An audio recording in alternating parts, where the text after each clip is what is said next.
Friends, welcome to my channel pregnancy care with Megha. मैं मेघा आपका अपने चैनल में बहुत बहुत स्वागत करती हूँ। कैसे हैं आप लोग? आई थिंक सभी स्वस्थ होंगे और बहुत ही खुश होंगे। दोस्तों, प्रेगनेंसी, जब आप प्रेग्नेंट होते हैं तो हर महिला चाहती है कि उसकी नॉर्मल डिलीवरी हो। नॉर्मल डिलीवरी होने से क्या होता है कि एक तो आपकी रिकवरी बहुत जल्दी हो जाती है और वेजिनल डिलीवरी होने पर अ, आपका शरीर भी सही रहता है। क्योंकि जब आपके बॉडी पर कट लगता है तो देखिए कहीं ना कहीं रिकवरी में समय तो लग ही जाता है। तो नॉर्मल डिलीवरी होने के लिए किन किन बातों का ध्यान रखना चाहिए या फिर हमें क्या करना चाहिए जिससे कि हमारी डिलीवरी नॉर्मल हो?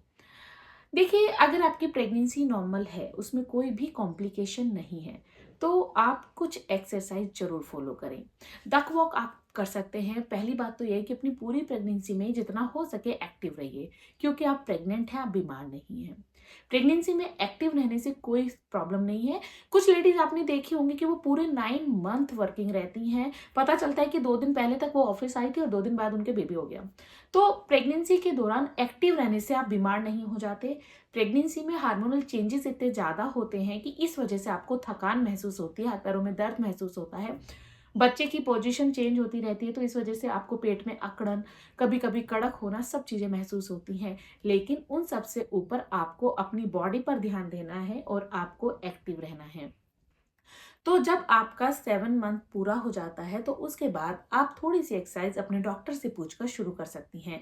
जैसे कि आप डक वॉक कर सकते हैं, वॉकिंग कर सकती हैं, आप बटरफ्लाई कर सकती हैं, जिससे कि आपकी पेल्विक बोन है वो लचीली हो और आपको नॉर्मल डिलीवरी करने में आसान हो। कीगल एक्सरसाइज आप कर सकते हैं और इसके अलावा आप स्क्वैट्स कर सकते हैं। ये सभी एक्सरसाइज आपको नॉर्मल डिलीवरी में काफ़ी फायदा देगी। इसके अलावा अगर सर्दी का मौसम है तो कोशिश करें गुनगुना पानी आप अच्छे से पिएं। पानी की कमी शरीर में बिल्कुल नहीं होनी चाहिए, क्योंकि बच्चा जिस थैले में रहता है, जिस थैली में रहता है, उसमें एमनियोटिक फ्लूइड होता है और एमनियोटिक फ्लूइड की कमी से बच्चे के डेवलपमेंट में रुकावट आ जाती है। तो पानी की कमी आपको नहीं होने देती है। पानी आप अलग अलग फॉर्म में, जैसे कि आप नारियल पानी ले सकते हैं, सिंपल वाटर ले सकते हैं, दिन में एक बार हल्का सा लेमन वाटर भी आप ले सकते हैं, छाछ ले सकते हैं, दूध ले सकते हैं। तो ये सभी चीज़ें आप ज़रूर कंज्यूम कीजिए। इसके अलावा क्या है कि आपको अपनी डाइट पर बहुत अधिक ध्यान रखना है। देखिए, प्रेगनेंसी के दौरान खून की कमी बिल्कुल नहीं होनी चाहिए। इसके लिए आपको शुरू से ही अपनी डाइट में चुकंदर ज़रूर ऐड करना है। आप गाजर खाइए, चुकंदर खाइए। इसके अलावा आप कुछ डेट्स अपनी अ, डाइट में ऐड कीजिए, 1 या 2 डेट्स। अगर आपको गैस्ट्रेशनल डायबिटीज़ नहीं है, तो डेट्स ज़रूर ऐड कीजिए। डेट्स भी आपके लिए बहुत फ़ायदेमंद रहेगी। फ्रूट्स आपको लेने हैं अपने हिसाब से, जो भी मौसमी फ्रूट्स चल रहे हों वो आपको लेने हैं।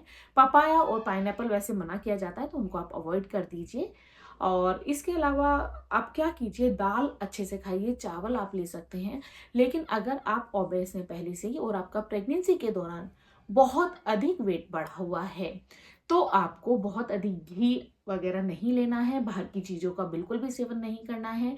क्योंकि क्या होता है कि कभी कभी देखिए, वीक में एक बार आप चीट डे कर सकते हैं, लेकिन क्रेविंग इतनी ज़्यादा होती है, को मन करता है कि मीठा खा लें, बाहर का खा लें, लेकिन वो चीज़ें आप अवॉइड कीजिए। वो आपको और आपके बच्चे दोनों को नुकसान ही देगी। तो इस चीज़ का भी आप ध्यान रख सकते हैं। तो डाइट, एक्सरसाइज और लिक्विड, तीनों चीज़ों का ध्यान रखें और एक्सरसाइज बहुत अच्छे से करें। इससे आपके बच्चे और आपका दोनों का ही अच्छे से प्रेगनेंसी का समय निकलेगा और आपके बच्चे का वेट भी अच्छे से गेन होगा। तो नॉर्मल डिलीवरी के लिए ये सारी चीज़ें फॉलो कीजिए और पेल्विक बोन आपकी जितनी ज़्यादा लचीली होगी, उतना ही अच्छे से आपकी डिलीवरी होगी। कभी कभी सर्कमटेंसेस ऐसे बन जाते हैं कि एंड मोमेंट पर डॉक्टर को सिजेरियन करना पड़ता है। अगर मैं अपनी बात कहूँ, मेरा पहला बेटा जो है, बड़ा बेटा, उसके बाद मेरे को बहुत अधिक पेन हुए, लेकिन मेरी नॉर्मल डिलीवरी नहीं हुई। क्यों? क्योंकि ब्रीच बेबी था, तो वो बेबी नीचे ही नहीं आ रहा था। तो दैट्स वाई मेरी ऑपरेशन करना पड़ा। तो सी सेक्शन से ही मेरी डिलीवरी हुई, लेकिन उसमें भी कोई इशू नहीं, डरने की बिल्कुल ज़रूरत नहीं है। और अगर मैं आप लोगों को अपना पर्सनल एक्सपीरियंस बताऊं, तो मुझे नॉर्मल डिलीवरी से ज़्यादा डर लगता है। सी सेक्शन मेरे को बहुत ईजी लगता है, क्योंकि उसके बाद भी मेरे को कोई ऐसा कोई प्रॉब्लम नहीं हुई। तो लेकिन अगर आप नॉर्मल डिलीवरी चाहते हैं तो इस रूटीन को ज़रूर फॉलो करें। नमस्कार।